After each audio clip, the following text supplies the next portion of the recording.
Kubota BX series tractor was running fine, and then it just started chugging and blowing black smoke and running really bad and shaking.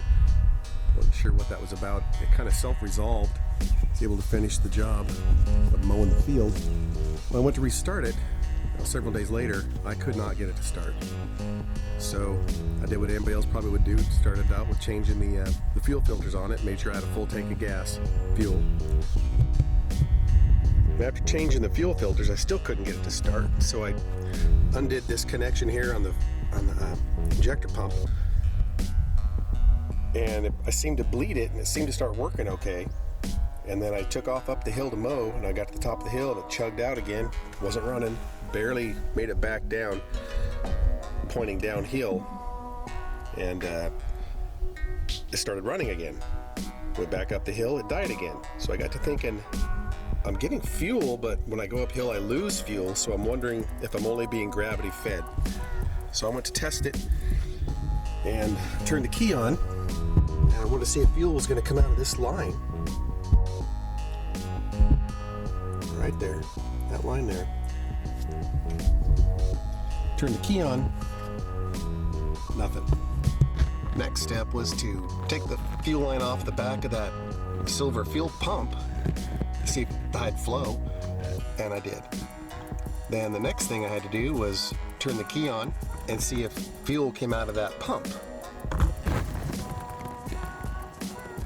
All right, which is what I'm gonna do right now. Turn the key back on and see what comes out.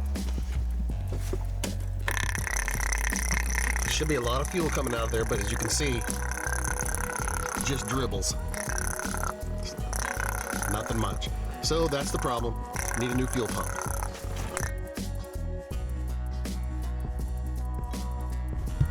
And there's two bolts holding it onto the frame, and it's a 13 millimeter socket or wrench, whatever you have.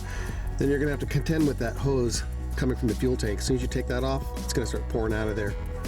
So what I'm gonna do is find it, plug it, just with a bolt, shove it right in the fuel line. I guess you can get a crimp or whatever, but I was too lazy to go get my crimp. Found this bolt, should work fine. All right, just for the record, I hate working on these tractors. There's the 13 millimeter bolt holding it on there, and there is a, oh, I don't know what it is, but it's way smaller. And I guess I had to do that because that drive shaft is in the way here. So I guess I gotta go figure out what size that is before I can continue. So this pump here came off the tractor. And you can see the two different sizes on the bracket. So on the starboard side, it was a 10 millimeter bolt. On the port side, it was a 13. Now the dealership wanted $160 for that pump, plus tax.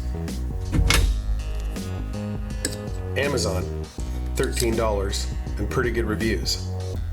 One thing I noticed is that the brackets line up perfectly. That was important. However, electrical connections just a wee bit off. Now we got some soldering to do.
And just when it was going so well,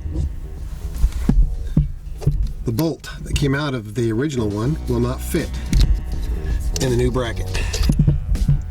Trust me, it doesn't. I can't show you, but it doesn't. Now I got to drill it out. But you know what? To save $180 on the pump, it's worth it. Okay, moment of truth. It's a little noisier than the other one was. Maybe I'll stop cavitating and do something good. I don't know.